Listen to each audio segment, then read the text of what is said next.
ये लोग, इनके नेता गांव में भी नहीं जा सकते तो ये पंचायत के चुनाव कैसे जीतेंगे। अकेला वही एक ऐसा शेर था जिसने किसानों के पक्ष में इस्तीफा दिया। संगठन में जेजेपी लगातार विस्तार कर रही है, इनेलो उस तरह से नहीं दिखती। लोगों से, आम जन से, अंग्रेजों से भी ज़्यादा टैक्स वसूल रहे हैं। इतना टैक्स तो कभी भी अंग्रेजों ने भी नहीं वसूला जब हम गुलाम थे। कि जो इनेलो का वोट बैंक था, पारंपरिक वोट बैंक, जो पुराना वोट बैंक था, वो कांग्रेस की तरफ खिसक रहा है सरकार को। 10 में से कितने नंबर दो? नमस्कार, आप देख रहे हैं कैथल पब्लिक टीवी। मैं अजय, मेरे साथ हैं इनेलो के प्रदेश महासचिव अशोक जैन। एक बार जानते हैं कि आगामी चुनावों को लेकर पंचायत और लोकल बॉडीज़ के जो इलेक्शन हैं, पार्टी की क्या रणनीति रहेगी? अभी तो ये सरकार चुनावों से डर रही है, क्योंकि भाजपा जजपा सरकार अपना जनाधार खो चुकी है। वो ये चाहती है कि जितने दिन ज़्यादा डिले हो हमारी पोल ना खुले, क्योंकि इन लोगों का इन चुनाव के अंदर कोई आधार ही नहीं रहा। ये लोग, इनके नेता गांव में भी नहीं जा सकते तो ये पंचायत के चुनाव कैसे जीतेंगे। सारा किसान वर्ग इनके ख़िलाफ़ है, छोटा व्यापारी इनके ख़िलाफ़ है, कर्मचारी इनके ख़िलाफ़ है। तो ये चुनाव किस बलबूते पे ये लड़ेंगे, और ये इसलिए ये चुनाव अभी नहीं कराना चाह रहे, ये इसको डिले कर रहे हैं। फिर भी अगर हों तो जैसे अभय चौटाला जी ने इस्तीफ़ा दिया तो उसका कुछ वोट बैंक पे असर पड़ेगा, इनेलो के वोट बैंक पे खासकर? हाँ, क्यों नहीं पड़ेगा। जो लोग ये समझते थे कि अभय सिंह जी कुछ कर पाएंगे या नहीं कर पाएंगे, तो उन्होंने किसानों के लिए त्यागपत्र देके एक हिंदुस्तान के अंदर मिसाल कायम की है। आप ये देखिए कि 5672 जनप्रतिनिधि इस देश के अंदर चुने हुए हैं। अकेला वही एक ऐसा शेर था जिसने किसानों के पक्ष में इस्तीफा दिया। नहीं तो किसी भी आदमी ने, किसी राजनेता ने, किसी राजनीतिक दल ने किसान के पक्ष के अंदर इस्तीफा नहीं दिया, उनके साथ बॉर्डरों पे खड़े नहीं हुए।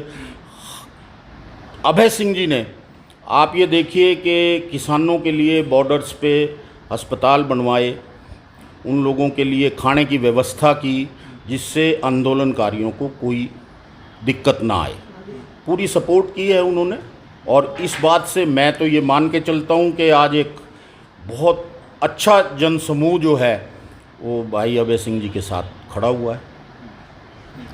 2014 से 19 तक आते हैं तो इनेलो एक विपक्ष, मजबूत विपक्ष था, लेकिन अभी जैसे महंगाई का मुद्दा है तो विपक्ष गायब दिख रहा है। हमारी पार्टी कहीं गायब नहीं है, हमारा नेता कहीं गायब नहीं है। हमारा नेता हमेशा लोगों के बीच में है। महंगाई के इशू को उन्होंने बार बार उठाया है। आप ये देखिए ना, इन लोगों की, सरकार की कितनी मतलब बेपरवाही है, कितनी लोगों के साथ इन्होंने जुल्म कर दिया कि पेट्रोल 100 रुपये से ऊपर हो गया, डीजल 95 रुपये हो गया, गैस का सिलेंडर 850 रुपये हो गया। आप बांग्लादेश, नेपाल, पाकिस्तान, श्रीलंका, इन हमारे से बहुत छोटे देश हैं, लेकिन वहाँ पे भी पेट्रोल डीजल आधे दामों पे मिलता है। तो ऐसा क्या हिंदुस्तान के अंदर ये लोग जो है, टैक्स की मार इन लोगों ने आम आदमी पे इतनी कर दी है कि आम आदमी बेदम हो गया है। उसको अपनी रोज़ी रोटी चलाने के लिए बड़ी समस्या हो रही है। संगठन में जेजेपी लगातार विस्तार कर रही है, इनेलो उस तरह से नहीं दिखती। कागज़ों में विस्तार करने का कोई लाभ नहीं है। जब आप ग्राउंड पे जाओगे, विस्तार कर दिया, अखबारों में छपवा दिया, उससे क्या होगा। जब आप लोगों के बीच में जाओगे, संगठन हमारा देखिए आप, हमने संगठन के लिए अब पूरे हरियाणा में हमारा संगठन प्रभावी रूप से बढ़ रहा है। हम लोग आगे जोन प्रभारी और गांव के स्तर तक हमारा संगठन बन रहा है। तो संगठन में हम कहीं पीछे नहीं है। और आदरणीय चौधरी ओम प्रकाश चौटाला तो इस देश के अंदर ऐसे नेता हैं जो संगठनकर्ता के रूप में जाने जाते हैं। तो हम उन्हीं को फॉलो कर रहे हैं, वो हमारे नेता हैं। तो संगठन में तो हमारे यहाँ कोई कमी है ही नहीं। ऐसा कुछ लोग मान रहे हैं, कुछ राजनीतिक विश्लेषकों का कहना है कि जो इनेलो का वोट बैंक था, पारंपरिक वोट बैंक, जो पुराना वोट बैंक था, वो कांग्रेस की तरफ खिसक रहा है, खासकर जेजेपी के बन जाने के बाद से। इनेलो का जो मतदाता है, वैचारिक तौर पे वो कभी भी कांग्रेस के साथ नहीं जाएगा। वो कांग्रेस के ख़िलाफ़ है, उसकी नीतियों के ख़िलाफ़ है। क्योंकि इस देश में कांग्रेस ने लोगों के लिए नहीं किया कुछ। अब ये देखिए, आपके जो ये किसान के काले कानून आए हैं, ये देन तो कांग्रेस की है, बनाए तो उन्होंने थे, इम्प्लीमेंट भाजपा ने कर दिए। कांग्रेस के बारे में आम आदमी को, उस मतदाता को जो इनेलो का पारंपरिक मतदाता है, उनको पता है कि क्या है कांग्रेस। वो कांग्रेस के साथ कभी भी नहीं जाएगा। मौजूदा सरकार को, ऊपर भी केंद्र की, यहाँ गठबंधन की सरकार को 10 में से कितने नंबर दोगे? मैं नंबर नहीं दूंगा, नंबर इस देश और प्रदेश की जनता देगी, क्योंकि इस सरकार ने, केंद्र की सरकार ने, राज्य की सरकार ने लोगों से, आम जन से, अंग्रेज़ों से भी ज़्यादा टैक्स वसूल रहे हैं। इतना टैक्स तो कभी भी अंग्रेज़ों ने भी नहीं वसूला जब हम गुलाम थे। आप ये देखिए कि इन्होंने कोई एक चीज़ नहीं छोड़ी जिस पे टैक्स नहीं है। सड़कें बनाना सरकार का दायित्व है, लोगों की सुविधा के लिए।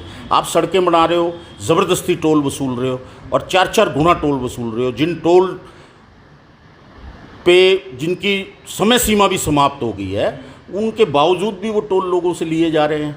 आप एक चीज़ देखिए, जीएसटी है, पेट्रोल है, इनकम टैक्स है। इन्होंने वादे किए थे कि हम इनकम टैक्स में रिलीफ देंगे। क्या कसूर है उन लोगों का जो लोग 10-10, 20-20 लाख रुपए सालाना नौकरी करके, और वो लोग सरकार को टैक्स दे रहे हैं, उनको कोई सोशल सिक्योरिटी नहीं है। तो इसलिए ये नंबर जो है वो जनता देगी इनको। कितने नंबर देगी ये आप लोग देखेंगे चुनाव में आने वाले। 3 बड़े मुद्दे हैं, गठबंधन की सरकार उनसे जूझ रही है, बेरोज़गारी, महंगाई और एक किसान आंदोलन। तीनों का आने वाले चुनाव में कुछ असर दिखता है, या फिर जो लोकल बॉडीज़ के इलेक्शन हैं उन पे लोकल समस्याओं का ज़्यादा प्रभाव रहेगा? नहीं, आने वाले चुनाव के अंदर तो परिणाम बताएंगे कि ये लोग कहाँ खड़े हैं। आप एक बात देखिए कि जब मुख्यमंत्री, मंत्री, उप मुख्यमंत्री लोगों के बीच में नहीं जा रहे, लोग उनको बीच में आने नहीं दे रहे, उनके घेराव हो रहे हैं, तो उनको वोट कहाँ से मिलेंगे? ठीक है, दांव लग गया, जुगाड़ की सरकार बना ली, चल रहा है तब तक। इसीलिए ये लोग चुनाव से भी डर रहे हैं, और इनके बेकाबू हो गया है। प्रदेश के अंदर ब्यूरोक्रेसी हावी है, जनप्रतिनिधियों की चल नहीं रही है, तो कैसे ये लोग चुनाव में, मैं तो नहीं समझता कि ये लोग कुछ कर पाएंगे। आने वाला चुनाव मेरे हिसाब से तो इंडियन नेशनल लोकदल पार्टी का होगा, और हम बड़े अच्छे ढंग से सरकार बनाएंगे। और इंडियन नेशनल लोकदल का कार्यकर्ता कंधे से कंधा मिलाकर लोगों के बीच में जा रहा है, लोगों की समस्याओं को उठा रहा है, उन लोगों के लिए काम कर रहे हैं, जिसका परिणाम हमें मिलेगा। बहुत बहुत शुक्रिया। तो आने वाला चुनाव इनेलो का रहेगा, साफ तौर पर कहना है अशोक जैन का। कैमरा सहयोगी प्रवीण के साथ मैं अजय, कैथल पब्लिक टीवी।